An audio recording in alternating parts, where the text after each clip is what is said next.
A few things about Shelley's background, a brief bio. Shelley grew up in New York City. He studied at the Bronx High School of Science and received his BS at City College of New York in 1960. Shelley graduated from Einstein in 1964.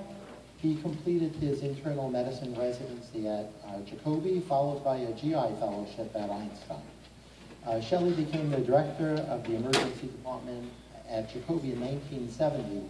4 years later, the medic program was born.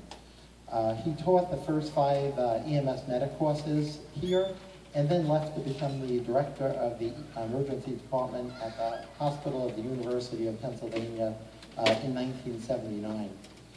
Under Shelley's leadership, the emergency medicine division became a full-fledged department in what is essentially an Ivy League school. That change in department status really provided more resources, prestige, and political clout within the hospital and the medical school. Shelley came back to New York City in 1992 as the chairman of Beth Israel Medical Center, and 2 years later became the first department chairman of emergency medicine at Mount Sinai, and stayed there until his unfortunate passing in 2009.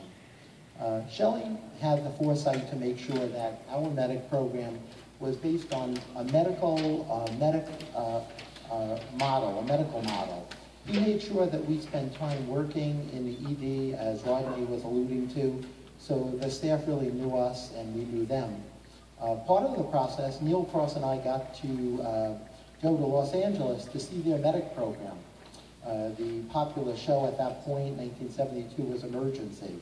It was fire-based, and as Neil and I found out, the medics that were assigned there were the youngest firefighters. They did not necessarily want to be paramedics. In our riding with them, they were really distressed if they missed a significant fire call. For them, being a paramedic was kind of something you had to pay your dues before you went on to actually be a firefighter. Shelley kept us focused on treating patients and not fighting fires. He made sure that he had continuing medical education sessions, which he wisely scheduled every 2 weeks to coincide with our paychecks. And you couldn't get your paycheck. Back then it was no direct deposit. You had to go, and then you got your paycheck. So he had a good turnout. And Shelley insisted on this really because he felt that EMS, rightfully so, was really a branch of medicine. He formed the Institute of Emergency Medicine, where he used the medics, our group, to start teaching EMT classes. And I think he did that to help us supplement our income at that point, but also it was a great stepping stone for many of us. At that time, Shelley introduced the city and probably almost the country's first responder training program with some of the police from the 43rd Precinct. Shelley enlisted the medics to teach the medical students at Einstein, and we were teaching first aid and basic life support, and his emergency medicine student rotation was very popular. He had the medical students riding with the paramedics, and it really led to that change where we were no longer seen as ambulance drivers.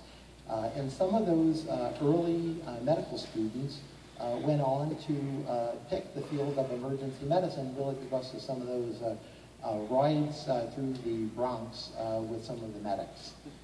The medic program also had an effect on EMTs who responded on the calls with us.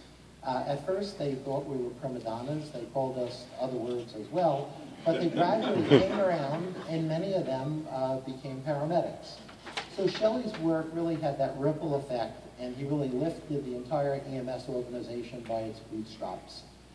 Shelley's motto was, the medics were bringing the ED to the patient. Shelley's influence really spread far and wide. One of the new emergency medicine residents in 1977 complained to me that Shelley spends all his time with the paramedics and the residents rarely got a chance to work with him. So we really were special in that regard. We loved that. He insisted that his students would understand medicine, and part of that was the wonderful cardiology lectures by Marty Cohen, but we attended labs at Einstein, rotations at Morrisania, Bronx Lebanon, Montefiore, even the Jacobi morgue. Shelley did not want his medics to simply call on the radio, describe the patient's condition and history to the ED attending, and then next ask, what should we do next? That was what Shelley always taught the instructors later on, is he wanted the paramedics to know what to do next. And he really envisioned EMS functioning the way it really does now, almost always on standing orders, and leaving the EMS telemetry doctors only for those complicated cases.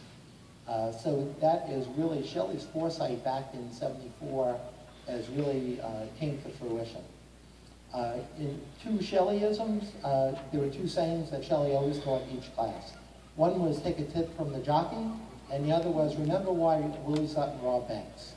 He was fond of saying that if you wanted to know what was wrong with a patient, and he mainly was talking about medical cases, forget all the fancy diagnostic testing and begin by pulling up a chair and listening to the patient tell you his or her symptoms. Shelley was fond of saying, a careful history guides you to the right answer 90% of the time, and the testing is only to confirm that suspicion. There's a lot of truth in Shelley's taking a tip from the jockey. Even 40 years later, when I meet a patient in the emergency department, I pull up a chair, I sit close to them so I can listen to their story. The other Shelley adage is referred to as Sutton's Law. Even though Willie denied in his 1976 autobiography ever saying it, nonetheless, Willie supposedly answered a reporter's question about why he robbed banks, because that's where the money is.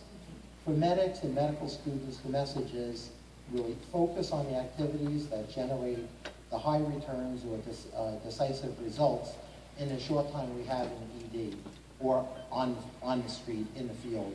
Don't waste time on side issues. A few fond Shelley memories. Early on, after our graduation, Shelley heard over the ED scanner. We worked in the ED. The dispatcher could reach us there. He heard that Medic 1 was being sent to meet a helicopter.